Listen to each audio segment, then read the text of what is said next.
Bihar SSC inter level 2014 के लिए official notice है। जो ऑफिशियल नोटिस ऑफिशियल वेबसाइट के ऊपर आप देख सकते हैं, ये रहा ऑफिशियल नोटिस। यहाँ पर आप क्लिक करके डाउनलोड कर सकते हैं। तो यहाँ पर क्लिक करते ही जैसे आप डाउनलोड करते हैं तो ये नोटिस ओपन हो जाएंगे। तो यहाँ पर देखें, यहाँ पर कुछ बातें बताई गई है और यहाँ पर जो बातें बताई गई है, यहाँ पर जो आप एनसीएल बनाएंगे, जो एनसीएल आपने सबमिट किया बनाने के लिए जो आपको एक मौका दिया गया, जो 2013-14 के हिसाब से एनसीएल निर्गत करवा सकते हैं।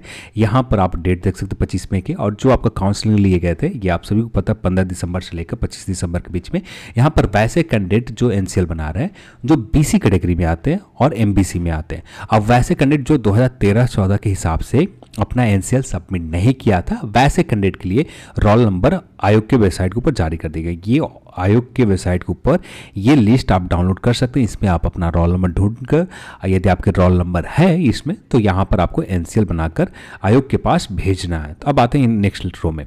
तो यहाँ पर 23/5/2022 को आयोग के वेबसाइट के ऊपर प्रदर्शित की गई। यहाँ पर एक वेबसाइट के ऊपर लिंक दिया गया, ये रहा आपका ऑफिशियल लिंक। यहाँ पर इस लिंक के ऊपर जैसे क्लिक करते हैं तो एक न्यू पेज ओपन होगा जहाँ पर आपको एनसीएल अपलोड करने होंगे। ये रहा ये ऑप्शन जो आप ये फर्स्ट रो देख रहे हैं।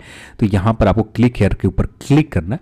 यहाँ पर जैसे क्लिक करते हैं आप तो ये रहा आपको रजिस्ट्रेशन नंबर या अपने मेंस एग्जाम के रोल नंबर के साथ, और यहाँ पर डेट ऑफ बर्थ फिल करना।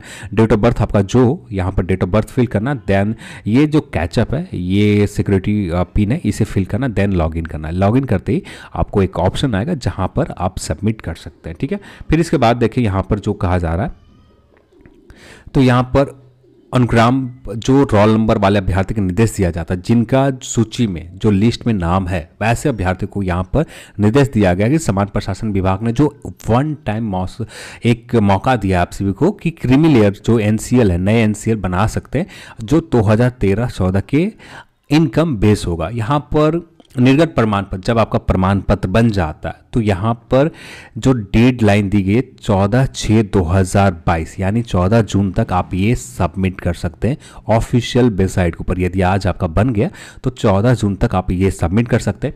फिर इसके बाद क्रीमी लेयर यानी जो एनसीएल बनाए हैं आपने, उससे 3 सेल्फ जो आपको जेरॉक्स कॉपी निकालना है, उससे तीनों पर अपना सिग्नेचर करना यानी सेल्फ अटेस्ट करना।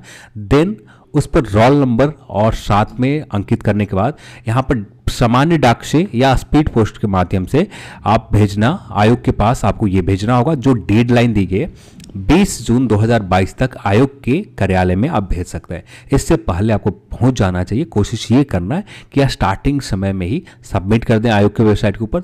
आयोग के वेबसाइट के ऊपर जैसे ही सबमिट कर देते हैं, देन यहाँ सबमिट कर देते हैं, देन आप आयोग के ऑफिस में ये समान डाक से, तो आपके पास दूरी है बहुत ज़्यादा, तो कोशिश करें कि स्पीड पोस्ट से भेजें जिससे एक वीक के अंदर पहुँच जाए। जो 20 जून 2022 है, ये डेट पार नहीं होना चाहिए। फिर यहाँ पर जो मेन ख्याल आपको रखना है, सभी पर अपना खुद का सिग्नेचर, सभी जो डॉक्यूमेंट का बॉटम सेक्शन होता है सबसे नीचे होता है, वहाँ पर जो आप एनसीएल बनाएंगे वहाँ पर आपको एक सिग्नेचर आपको सेल्फ अटेस्ट करना होगा। उसके बाद ही ये मान्य होगा। ठीक है, फिर इसके बाद अभ्यर्थी का जो स्वप्रमाणित छायाप्रति प्रेषित करने हेतु लिफाफा पर अपना नाम, मुख्य परीक्षा का रोल नंबर, जो लिफाफा आप खरीदेंगे तो वहाँ पर भी आपको अपना नाम, मेंस एग्जाम का रोल नंबर, देन विज्ञापन संख्या। विज्ञापन संख्या आप ऑफिशियल वेबसाइट के ऊपर आते हैं तो ये रहा आपका विज्ञापन संख्या। ये आपका जो ये 060601114 जो है ये विज्ञापन संख्या, इसी विज्ञापन संख्या आपको लिखना है। देन फिर परीक्षा का नाम स्पष्ट रूप से आपको लिखना होगा। विज्ञापन संख्या और परीक्षा का नाम, जो एग्जाम का नाम है, स्पष्ट रूप से लिखना होगा। देन आपको आयोग के पास स्पीड पोस्ट कर देना, जो 20 जून तक आपको डेडलाइन दी गई है।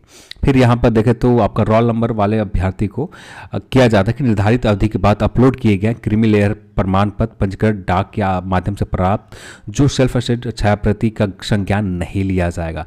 यानी जो डेट आपका 14 जून 2022 तक दिया हुआ है, इसके बाद आपको सबमिट नहीं करने, और फिर 20 जून के बाद आपको आयोग के ऑफिस में नहीं पहुंचने। 20 जून तक जो भी डॉक्यूमेंट पहुंचेंगे, जो भी आप एनसीएल भेजोगे, वही आयोग कंसीडर किया जाएगा, नहीं तो कंसीडर नहीं किए जाएंगे। तो अब यहाँ पर बात आती है कि रिजल्ट कब तक आ जाएंगे। तो यहाँ पर ये देखे डेडलाइन, तो 20 जून तो डेडलाइन दी गई है, तो 20 जून तक यहाँ पर डेडलाइन है। अब यहाँ पर बात करें तो हो सकता है कि सारे कैंडिडेट एनसीएल, जितने भी लिस्ट जारी किए गए, सारे कैंडिडेट एनसीएल भेज दें। हो सकता है ये भी है कि कुछ कैंडिडेट ना भी भेज पाए। तो यहाँ पर जो मेन काम किया जाएगा 20 जून के बाद, जितने लोग एनसीएल सबमिट करेंगे, ये सारे लोग ये जो ऑनलाइन सबमिट कर रहे हैं, हाँ ये भी तो हो जाएंगे। तो यहाँ पर एक तो कर सकते हैं, यदि कोई अपडेट उस समय आता है कि हाँ जो एनसीएल जिन्होंने सबमिट किया, यानी जो बीसी कैटेगरी और एमबीसी कैटेगरी के जो रिजल्ट अभी तक पूरी तरह से प्रिपेयर नहीं किए, बाकी कैटेगरी के रिजल्ट पूरी तरह से 100% प्रिपेयर्ड है, 100% प्रिपेयर्ड है।